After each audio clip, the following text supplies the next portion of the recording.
아브람이 그의 조카가 사로잡혔음을 듣고 집에서 길리고 훈련된 자 318명을 거느리고 단까지 쫓아가서 그와 그의 가신들이 나뉘어 밤에 그들을 쳐부수고 다메섹 왼편 호바까지 쫓아가 모든 빼앗겼던 재물과 자기의 조카 롯과 그의 재물과 또 부녀와 친척을 다 찾아왔더라. 아브람이 그돌라오멜과 그와 함께한 왕들을 쳐부수고 돌아올 때 소돔 왕이 사회 골짜기 곧 왕의 골짜기로 나와 그를 영접하였고 살렘 왕 멜기세덱이 떡과 포도주를 가지고 나왔으니 그는 지극히 높으신 하나님의 제사장이었더라. 그가 아브람에게 축복하여 이르되 천지의 주제이시여 지극히 높으신 하나님이여 아브라함에게 복을 주옵소서. 너희 대적을 내 손에 붙이신 지극히 높으신 하나님을 찬송할지어다. 아브람이 그 얻은 것에서 10분의 1을 멜기세덱에게 주었더라. 소돔 왕이 아브람에게 이르되 사람은 내게 보내고 물품은 내가 가지라. 아브람이 소돔 왕에게 이르되 천지의 주제이시여 지극히 높으신 하나님 여호와께 내가 손을 들어 맹세하노니 내 말이 내가 아브라함으로 치부하게 하였다 할까 하여 네게 속한 것은 실 한 오락이나 들매끈 한 가닥도 내가 가지지 아니하리라. 오직 젊은이들이 먹은 것과 나와 동행한 아넬과 에스골과 마므레의 분깃을 제할지니 그들이 그 분깃을 가질 것이니라.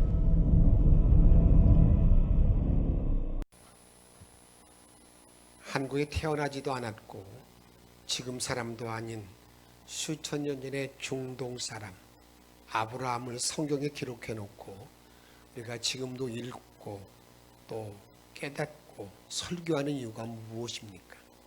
그것은 다음과 같은 이유를 우리가 말할 수 있습니다.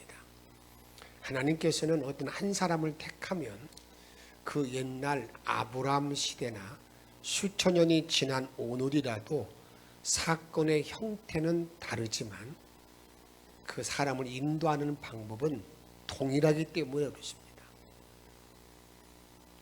하나님께서 아브라함을 인도하신 그 방법을 잘 알게 되면 사실은 이제 저와 여러분들의 갈 방향도 바로 정해지는 것입니다. 하나님께서 사람을 인도하는 방법은 옛날이나 지금이나 변함이 없고 동일하기 때문이라 그 말입니다.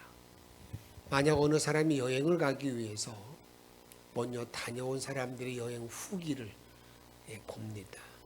그럼 많은 도움이 됩니다. 그래서 여행을 더 즐겁게 할 수도 있고 유익하게 여행을 마칠 수도 있습니다. 마찬가지로 아브라함이 걸었던 모든 길은 어떤 길이냐면 우리들에게 먼저 간 신앙의 모든 길을 걸었던 믿음의 지도라고 말할 수가 있습니다. 그 믿음의 지도의 모든 길 안에는 실수하는 것도 있고 그다음에 아주 칭찬받을 만한 것도 있습니다. 우리는 아브라함의 믿음의 지도 안에서 이제 좋은 것들만 택하면 정말 아브라함이 받았던 복의 통로의 길을 빨리 얻을 수가 있고 내가 누릴 수가 있습니다. 우리는 지난주 시간에 어떤 말씀을 들었냐면 아브라함과 롯, 자기 조카 롯 사이에 뭐가 일어났어요? 전쟁이라고 볼 수 있죠. 싸움이 일어납니다. 형제지간의 싸움이 일어납니다. 근데 그 내용을 잘 보게 되면 재산 문제입니다. 욕심이죠. 재산으로 말미암아 이 싸움이 일어났을 때에 아브라함이 어떻게 그것을 처리했는가 하는 것들을 잘 알게 되면 이 땅에 아브라함이 택했던 좋은 방법을 택하게 되면 저와 여러분들이 모든 신앙의 길 안에서도 하나님이 우리에게 약속한 하늘의 복을 함께 누릴 수 있는 길을 걸어갈 수가 있다 그 말입니다. 이런 사실을 바울은 이렇게 우리에게 말씀하고 있습니다.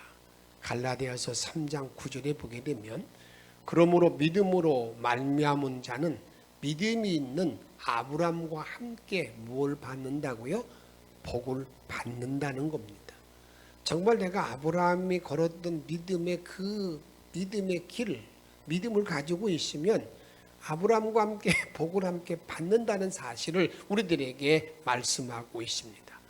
바라기는 믿음의 조상 아브라함이 걸었던 신앙의 지도를 잘 참조하여 이제 남은 모든 생을 정말 하나님이 주시는 복을 누리고 하나님이 주신 은혜를 누리면서 복되게 살아갈 수 있는 저와 여러분의 삶이 되기를 주의 이름으로 축복합니다. 하나님께서 아브라함을 우리가 지도를 보여줄 때 이런 지도를 보여주셨어요. 그들이 서로 다툽니다. 재산 문제로 인해서 싸움이 일어났습니다. 그때 아브라함은 자기 조카 누구를 찾아가요? 롯을 찾아가서 그 앞에 전개된 모든 땅을 다 가리키면서 하는 말이 있습니다. 야, 너와 나 사이에 말이야. 우리는 친척인데 고륙인데 형제가 아닌데 싸우면 되겠냐? 네가 손을 그어라. 네가 우하면 내가 좌하고 네가 좌하면 내가 우하겠다. 이런 관용의 양을 펼쳤습니다. 쉬운 문제가 아니죠.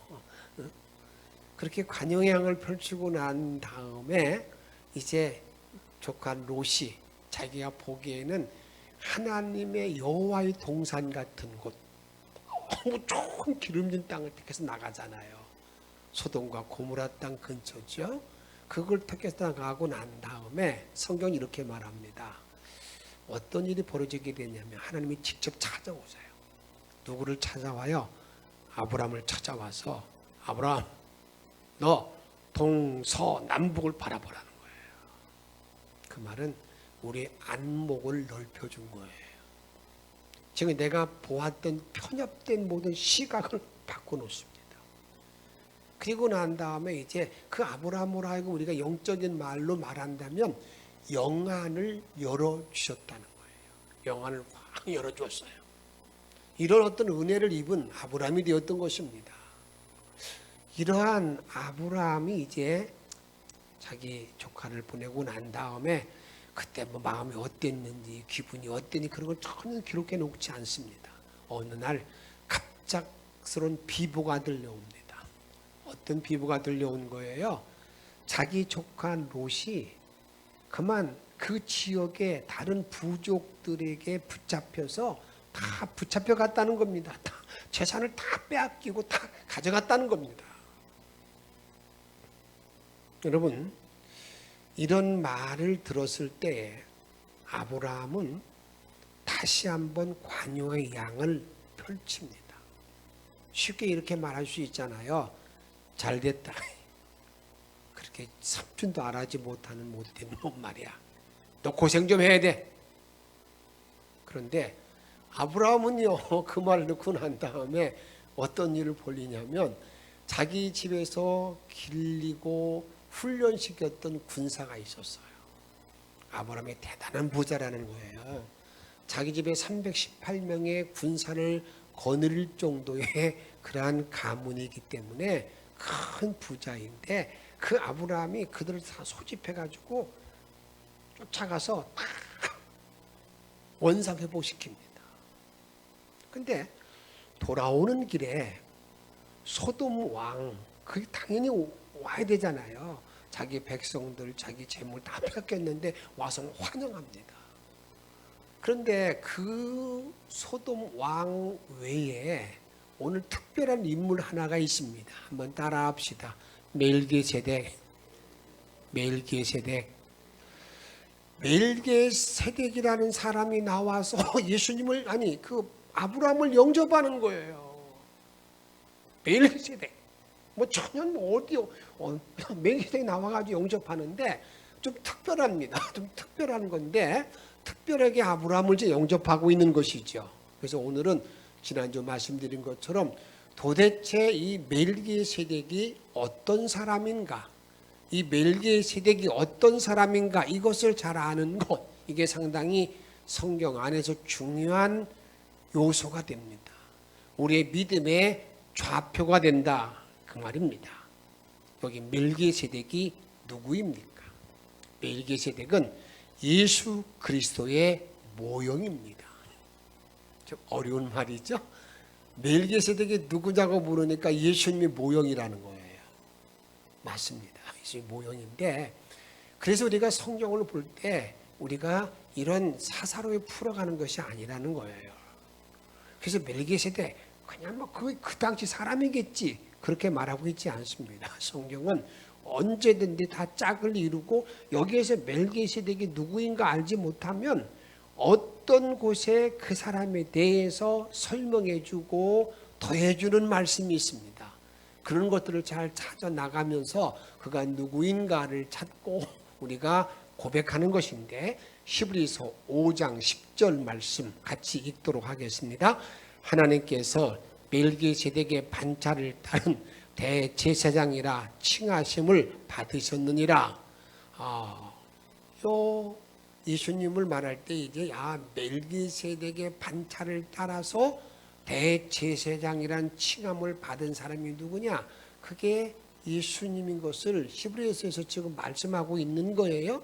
그러니까 예수님이 대제사장이다, 대제사장이다 이렇게 말합니다. 그런데 이것을 조금 이제 구체적으로 5장 11절에 보면 이렇게 말합니다. 멜기세덱에 관하여는 우리가 뭐가 많아요? 할 말이 많으나 너희가 듣는 것이 둔함으로 설명하기가 어려우니라. 그러니까 멜기세덱에서는 할 말이 너무너무 많다는 거예요. 그런데 우리 인간이 이성의 한계, 지식의 한계, 깨달음의 한계가 있어서 내가 이것을 설명하기에는 너무 부족하다. 이게 어렵다. 잘 깨닫지 못한다. 그런 말을 다른 말로 좀 말한다면 이 멜기세덱은 신비에 쌓이는 인물이다. 비밀의 인물이다. 이렇게 말할 수 있는 거예요. 그러니까 신비에 쌓이는 멜기세덱에 대해서 잘 알면 뭐가 되겠어요? 상당히 신앙생활에 도움이 되는 유익이 된다. 그렇게 말할 수 있다고 말입니다. 이것을 이제 7장 11절에 보면 같이 읽습니다. 시작. 이 멜기세덱은 살렘 왕이요 지극히 높으신 하나님의 제사장이라 여러 왕을 쳐서 죽이고 돌아오는 아브라함을 만나 뭐한 사람? 복을 빈 사람. 그러니까 이렇게 말합니다. 여기서는 멜기세덱 살렘 왕이야. 살렘은 예루살렘을 말하잖아요. 살렘 왕이야. 하늘의 왕이야. 그리고 그 사람은 어떤 사람이냐? 그가 그 아브라함의 조카 롯을 다 이제 회복시켜 돌아올 때에 뭐 한 사람이라고요?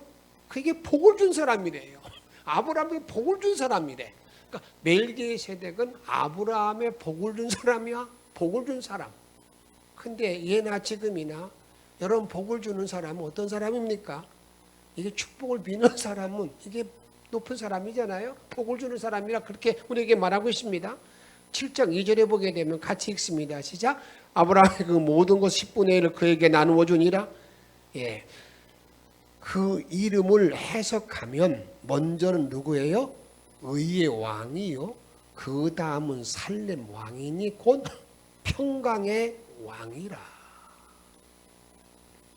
가만히 보니까 우리가 많이 듣던 이름이 나오죠. 의의 왕, 살렘 왕, 평강의 왕. 그분이 누구예요? 우리 구박할 때 예수님이시잖아요. 그러니까 어떻게 성경에 밑도 끝도 없이 나왔던 멜기세덱이 성경에서 풀어주는 모든 내용을 보니까 멜기세덱은 살렘 왕이야. 그 사람이 누구냐? 우리가 지금 고백하는 예수의 모형이야. 예수님이야. 그러니까 예수님이 이 땅에 현현한 사람이야. 이렇게 우리에게 지금 말하고 있는 거예요. 그래서 그런 일을 말하면 영적으로 이해가 되지 아니하니까 내가 설명할 것은 많지만 둔화로 말하지 않겠다. 이렇게 말하고 있는 거예요. 그러면서 이렇게 우리에게 말합니다. 그래서 멜기세덱의 족보를 말할 때 잘 보세요. 7장 2절, 3절 말씀. 아버지도 없고 어머니도 없고 족보도 없고 시작한 날도 없고 생명의 끝도 없어. 누구에 대한 말씀 같아요? 예수님에 대한 얘기잖아요. 그 사람이.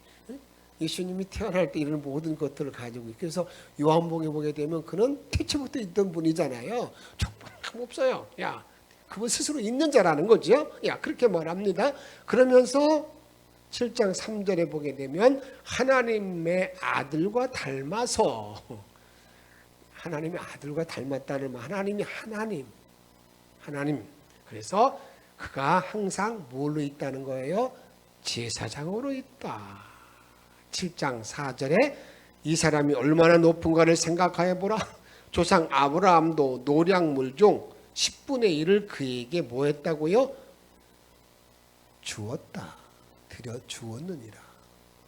그분이 높으신 분이기에, 그분이 왕이기에, 그분이 아브라함도 자기의 노량물 가운데 10분의 1을 그분에게 드렸다. 그에게 주었다. 너희들이 아브라함의 믿음의 조상이라고 믿고 있는데 그 위대한 아브라함도 누구에게? 살렘 왕, 의의 왕, 평강의 왕에게 그걸 드렸다. 이렇게 우리들에게 말씀하고 있다 그 말입니다. 그래서 힘에서 7장 5절 같이 읽습니다. 시작. 네 족보에 들지 아니한 멜기세덱은 아브라함에게서 10분의 1을 취하고 약속을 받은 그를 위하여 뭐였습니까? 복을 빌었다. 7절에 논란의 여지 없이 낮은 자가 높은 자에게 축복을 받는다. 그러니까 여러분들이 아브라함이란 그다음 이 창세기 10장에 나와 있는 아브라함과 멜기세덱의 모든 관계 속에서 이 아브라함보다 월등히 높은 사람인 것 이렇게 말하면서 성경을 가만히 이렇게 히브리서에서 그 멜기세덱을 설명하는 모든 내용이 곧 누구예요? 예수 그리스도를 말하고 있다고요. 그래서 멜기세덱이 누구냐라고 말할 때 그분은 예수님의 모형이다. 예수님이시다. 이렇게 우리에게 말하는 거예요. 구약에 나타난 예수님이라고 우리가 고백한다 그 말입니다. 그래서 멜기세덱이 한 일이 뭔가? 멜기세덱이 한 일은 지금 떡과 포도주를 누구한테 주었어요? 성만찬을 아브라함에게 주고 그 다음에 아브라함에게 복을 빈 사람, 이 사람이 멜기세덱이라는 거예요. 그렇게 말하고 있는 겁니다. 떡과 포도를 주었다는 말의 의미를 단순하게만 이렇습니다. 지금 아브라함이 전쟁하고 지치고 피곤하니까 이 멜기세덱이라는 사람이 와가지고 무엇을 주었다는 거예요? 좀 힘을 돋우기 위해서 뭘 좀 주었다 이렇게 말할 수도 있어요. 그런데 그 문자적인 의미가 아니라 여기에는 깊은 영적인 의미 속에서 이미 삼위일체 하나님의 구약에 현존된 예수님을 우리들에게 말씀하고 있다 그 말입니다. 그러면 아브라함이 한 일은 뭘까? 이 멜기세덱을 만나서 아브라함이 한 일은 뭡니까? 아브라함이 한 일은요 11조를 드린 데 있어요. 성찬을 받고 11조를 드렸다는 데 있어요. 그러면 11조를 드렸을 때 여기서 보게 되면 아브라함이 노량물 가운데에서 10분의 1을 드렸다는 거예요. 지금 말로 말하면 무슨 얘기예요? 수입의 10분의 1을 드렸다는 거예요. 다음에 그 말의 의미는 성찬을 받으면서 드렸어요. 성찬을 먹는 곳에서 11조를 드린다는 그런 말의 의미예요. 성경에서 나오는 최초의 11조를 언급하고 있는데 여러분들이 이 11조의 모든 규례는 율법적인 그 모세오경에 기록되어 있는 율법의 어떤 조문이 아니라 이미 누구에게 율법 이전부터 하나님께서 누구에게 제정해 놓은 거예요. 우리 인간들에게 사람들에게 정해 놓은 하나님의 제정했다는 것을 우리들에게 말씀하고 있다 그 말입니다. 저는 오늘 이 말씀을 통해서 제가 여러분들과 함께 그러면 11조의 의미는 무엇일까라는 것에 대해서 간단하게 몇 가지 한번 생각해 보고자 합니다. 11조가 뭘까? 이 11조라고 하는 것은 하나님의 자녀의 의무입니다. 하나님의 자녀가 된 사람은 마땅하게 드리는 의무가 이 11조 규례인 것을 이미 하나님이 제정해 놓으신 것을 우리에게 말씀하고 있다 그 말입니다. 레위기 17장 27장 30절 말씀 같이 한번 읽도록 하겠습니다. 그리고 그 땅의 10분의 1, 곧 그 땅의 곡식이나 나무의 열매는 10분의 1은 여호와의 것이니 여호와의 성물이라. 이미 다 정해놓잖아요. 야, 10분의 1은 됐고요. 하나님 말씀할 때 그건 성물이야. 여기서 우리가 깨달음이 있어야 되는 거예요. 하나님의 성물에 대해서 손대면 이게 부정타는 거예요. 절대로 거기에 그러잖아요. 그래서 우리가 야, 하나님의 것이야, 이건 내 거야, 내 거야, 이거 손대지 마. 그래서 성물이라고 못 박아 놓고 있는 것을 보고 있다, 그 말입니다. 근데 지금에 와서 이제 여러분들 유튜브나 모든 걸 많이 보게 되면 11조는 들 필요 없어, 구약적인 거니까. 그런 겁니까? 이미 여러분들에게 11조를 처음으로 언급한 곳이 어디예요? 아브라함과 하나님 사이에 있었던 일인 것을 말하고 있어요. 모세에게 주어진 율법을 주기 전에 이미 하나님께서 직접 아브라함이 멜기세덱에게 드려진 예물, 이것이 11조인 것을 우리에게 말한다, 그 말입니다. 그런데 그러면 이렇게 한번 정리해야 되죠. 11조는 율법이니까 드리지 말라. 그러면 예수님은 어떻게 이 11조를 말씀하고 있는가, 이것을 알아야 되는 거 아니겠습니까? 그럼 예수님께서는 그 말 한마디도 안 하셨는가? 아닙니다. 예수님은요, 11조를 말씀할 때 더 엄격하게, 더 엄하게 우리에게 말씀합니다. 이렇게 말씀합니다. 마태복음 23장 23절 말씀 같이 한번 읽도록 하겠습니다. 화 있을진저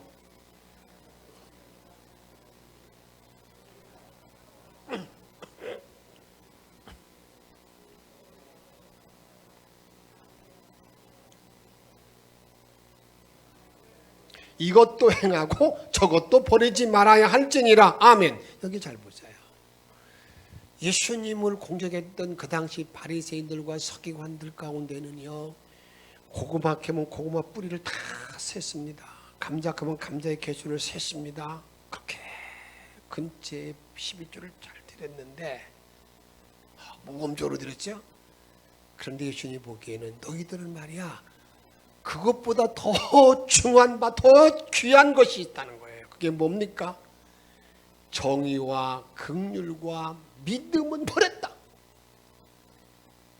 그런데 이것, 근처에 12조 드리는 것도 행하고 이것도 긍휼과 믿음과 정의도 드려라, 같이 행하라. 뭐예요? 구약에서 정한 모든 일, 하나님께서 아브라함과의 관계 속에 정해놓은 모든 11조보다도 더 넓게, 폭넓게 우리들에게 말씀하고 있다, 그 말이에요. 근데 또 이 11조는 하나님의 주권을 인정하는, 하나님의 주권을 인정하는 겁니다. 역대상 29장 14절 말씀 읽습니다. 시작. 나와 내 백성이 무엇이기에 이처럼 즐거운 마음으로 드릴 힘이 있었나이까? 모든 것이 주께로 말미암아 싸우니 우리가 주의 손에서 받은 것으로 주께 드렸을 뿐이니라. 아멘. 모든 것이 주께로 말미암아 싸우니, 이게 우리의 신앙 고백의 가장 전부예요. 다 주의 것인데 하나님께서 열의 하나를 뭐라 그러는, 어떻게 하라는 거예요? 열의 하나를 내 것으로 내가 정해놨으니까 그 성물이야, 손대지 마, 이렇게 말씀했다는 거예요. 하나님의 주권을 인정하는 것이 뭐냐? 이게 11조라는 거예요.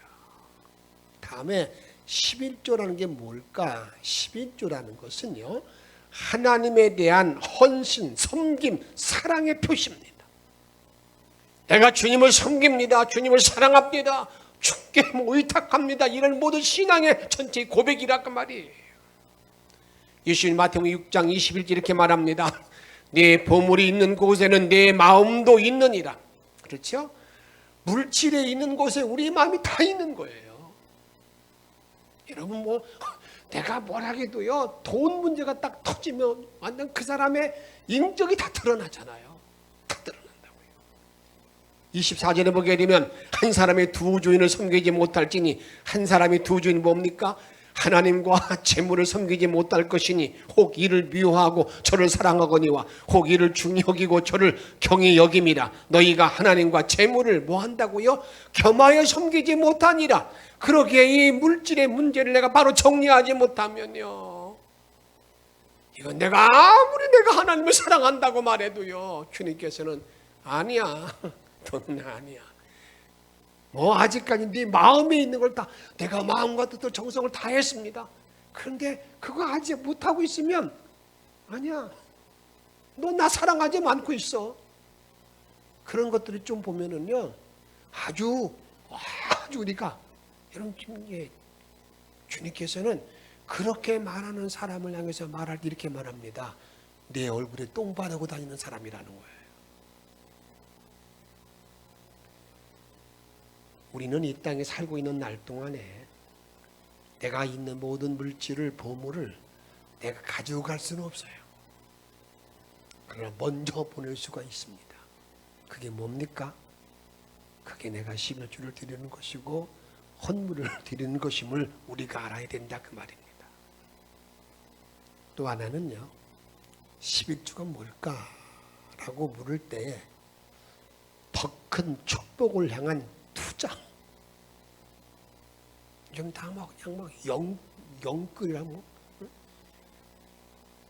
영혼을 다 바쳐 막 끌어모아가지고 집사기 운동하고 그러더만, 그런다고 그러는데, 여러분들에게 이 투자 이렇게 말합니다. 투자라는 말의 의미를 성경의 말라기야 3장 10절에 보게 되면 하나님을 시험해 보라는 거예요. 정말 하나님 그렇게 하시는지 하시 않는지 한번 해보라는 거예요. 3장 10절 말씀 읽습니다. 시작. 만군의 여호와가 이르노라. 너희가 온전한 11조를 창고에 들여 나의 집에 양식이 있게 하고 그것으로 나를 시험하여 내가 하늘의 문을 열고 너희에게 복을 싹을 것이 없도록 붓지 아니하나 보라. 나를 시험하여. 여러분, 하나님이 얼마나 답답하면, 여러분, 말라기 시대의 모든 백성들이 얼마나 하나님 앞에 자기의 뜻을 이루지 못하고 그냥 계속해서 그들의 마음을 아프게 할 때, 야 이놈아, 제발 좀 나를 시험해봐, 어떻게 하나 보라고 이렇게 말씀하시잖아요. 하나님이 단판 있는 그런 모습을 보자, 그 말입니다. 왜 하나님이 이렇게 11조를 가지고 시험해 보라고 말하는가? 그 이유가 있습니다. 그게 왜 그런 줄 아세요? 다른 게 아니에요. 얼굴에 똥 바르고 다니는 사람들이 많이 있었기 때문인 거예요. 얼굴에 똥 바르고 다니는 사람들. 기분 나쁘겠지만 성경 그렇게 말하고 있습니다. 제가 하는 말이 아니에요. 야, 이렇게 말합니다. 야, 그 당시 얼굴에 똥 바르는 사람들이 주로 누가 그랬냐면 제사장과 레위인들입니다. 지금 말로 말하면 목사와 장로, 중직들이 그런 짓을 많이 했다는 거예요. 말라기 3장 2절 말씀 보세요. 보라, 내가 너희의 자손을 꾸짖을 것이요 똥 곧 너희 절기의 희생의 똥을 너 얼굴에 바를 것이라. 너희가 그것과 함께 제하여 버림을 당하리라. 무서운 말씀이죠. 너희들 얼굴에 똥 바르고 다니면서 그런 일을 하고 있다는 거예요. 그 똥을 바르는 본 의미가 뭔가를 잘 찾아보면 말라기 1장 6절에 보게 되면 하나님의 이름을 멸시합니다.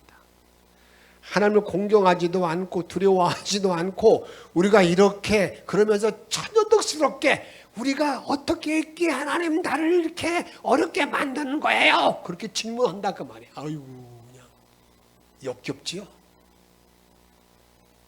그럴 때 하나님은 몇 가지 얘기를 해, 많은 증거를 대주고 있는데 그 내가 왜 너희들 얼굴에 똥 바른다고 말하는 줄 아느냐? 이렇게 말합니다. 말라기 1장 8절 말씀 한번 읽습니다. 시작. 만군의 여호와가 이르노라. 너희가 눈먼 희생제물을 바치는 것이 어찌 악하지 아니하며 저는 것 병든 것을 드리는 것이 어찌 악하지 아니하며 이제 그것을 너희 총독에게 드려보라. 그가 너를 기뻐하겠으며 너를 받아주겠느냐. 하나님께 드릴 때요 정성은 드리는 마음이 없어요. 그냥 거기 있는 그걸 잘 보세요. 그대로요. 그리고 3장 8절 이렇게 말합니다. 사람이 어찌하여 하나님의 것을 뭐한다고요? 도둑질하겠느냐? 그러나 너희는 나의 것을 하나님의 것을 도둑질하고도 말하기를 우리가 어떻게 주의 것을 도둑질하였나이까? 얼마나 천연스러운지 모르죠. 얼굴에 철판 깔았죠. 그때 주님 말하 이는 곧 11조와 헌물이라.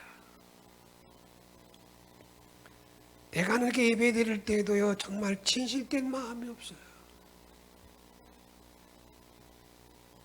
막 저는 건 뭐 하는 거 그냥. 그래서 오죽하면 이렇게 말합니다. 야, 그런 모습을 가지고 세상 사람들 총독에 가봐. 받아주겠는가? 세상 사람 만나러 갈 때는 그렇게 당장하고 뭐 하지만 그렇게 나올 때는 그냥 전혀 그런 모습입니다. 내가 하나님께 예물을 드리는 모든 드림에 있어서도요 여러분 그런 일이 많잖아요. 때로는 목사와 갈등이 있어요. 교회 중직과의 갈등이 생기면은요 어떤 일을 벌입니까? 나 헌금하네. 헌금하네. 꼴보기 싫어하네. 어떤 목사 갈 때까지 안 해. 그런 이 말이에요. 그리고 11조를 가지고도요 11조는 내 게 아니에요. 하나님의 것이니까 성찬 받는 곳에서 드리는 거예요. 이게 11조예요. 성찬 받는 곳, 말씀 받는 곳에 드리는 거라 그 말이에요. 근데 그 11조를 가지고 다 뭐 A교회 얼마, B교회 얼마, 내가 잠깐 어디, 여러분 이게 그게 다 도둑질하는 거죠. 그게 아니라는 거예요. 전부 다 자기 중심적인 신앙을 가지고 있는 그런 모습이라 그 말이에요. 그런 자세를 가지고 믿음 생활을 하게 되면 세상 사람들이 일반 상식에도 미치지 못하는 신앙 생활을 지칭하고 있다는 거예요. 그것을 총독에게, 그것을 장관에게, 대통령에게 드려봐 받겠나, 기뻐하겠는가 이렇게 말한다 그 말이에요. 저는 제가 정말 여러분들에게 말씀드립니다만 저는 목사의 길을 걸으면서 내 목사의 얼굴에 똥 바르지 않고 다니기 위해서 정말 이 물질로 인해서 그런 때문에 고민을 많이 하고 있습니다. 저는 진심으로 부탁합니다. 우리 영천의 모든 성도들은요 내가 주님 앞에 서 있을 때 이 땅에 사는 나그네의 모든 삶을 살아가는 동안에 얼굴에 똥 바르고 거기다가 화장하지 않기를 정말 바라요. 특히 교회의 중직들이 그런 일에 대해서 겉과 속이 달라서 안 된다 그 말입니다. 저는 이 시간 여러분을 축복합니다. 남은 모든 날 동안에 아브라함이 관용의 양을 체험으로 말미암아 주님이 직접 만나 주셔서 멜기세덱에 오셔서 그에게 복을 빌어준 것처럼 남은 모든 날 동안에 내가 이 세상의 삶을 살아가는 날 동안에 어떻게 합니까? 내가 관용의 양을 펼치고 넓혀서 우리 주님이 직접 만나준 은혜 가운데 함께 복을 누리고 살면서 우리 주님이 말씀하신 것처럼 멜기세덱 예수의 성찬을 받고 그가 주신 복을 누리고 주께 내게 주어진 의무를 잘 감당하며 하나님께 주시는 축복을 누리고 사는 저와 여러분의 일생이 되어지기를 주의 이름으로 축복합니다.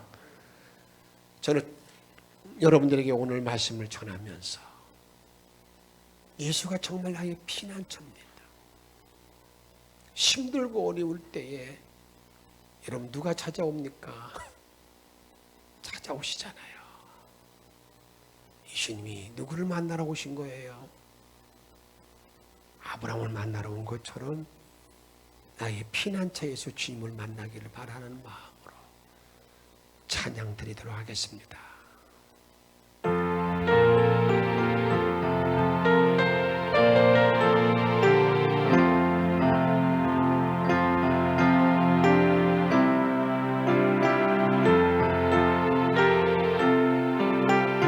이리 오라 땅들이 변하고 물결이 일어나 산 위에 넘치는 두렵지 않네 이방이 떠들고 나라들 모여서 진동하나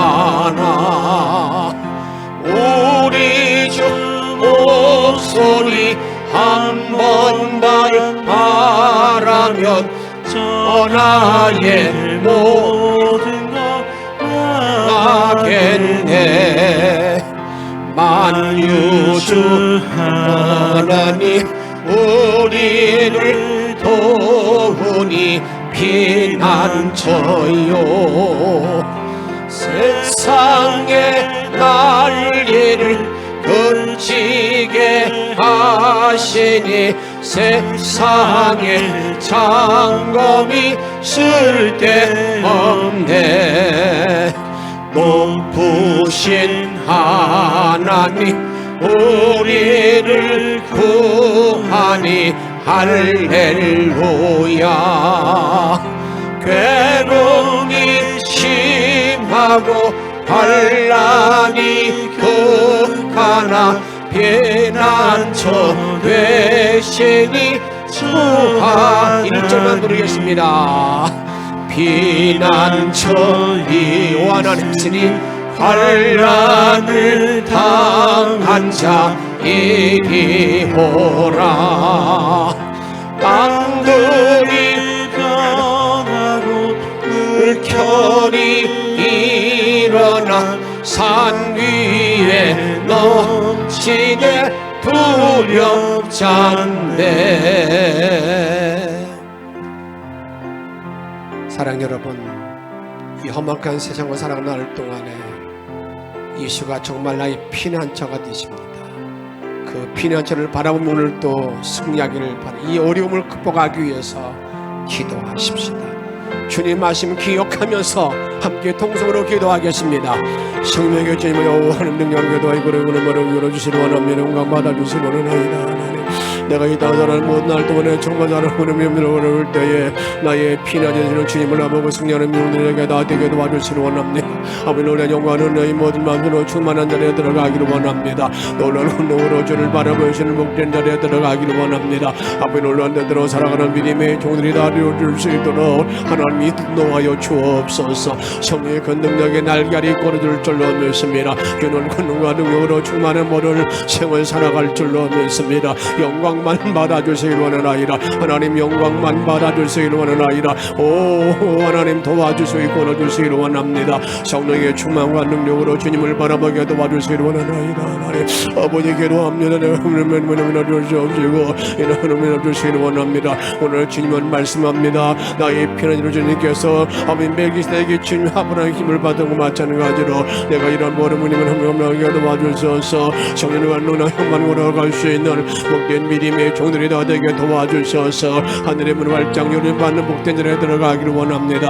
능력으로 담대 걸어가시는 복된 자리에 들어가기를 원합니다. 하나님 내가 지금 올바른 시민생활을 감당하지 못함을 아버지 용서해 주시기를 원합니다. 하나님 하나님을 주시기를 원합니다. 정말 말씀 붙들어 살아갈 수 있는 종들이 다 되게 도와주시기를 원하나이다. 세상이 뭐 헛된 모든 문을 주옵시고 너희를 사랑하는 분에게 도와주시기를 원합니다. 전에 그 능력의 모든 말씀으로 우리를 이끌어 주옵소서. 생명과 능력 되시는 예수님의 이름으로 감사하며 간절히 기도하옵나이다. 아멘.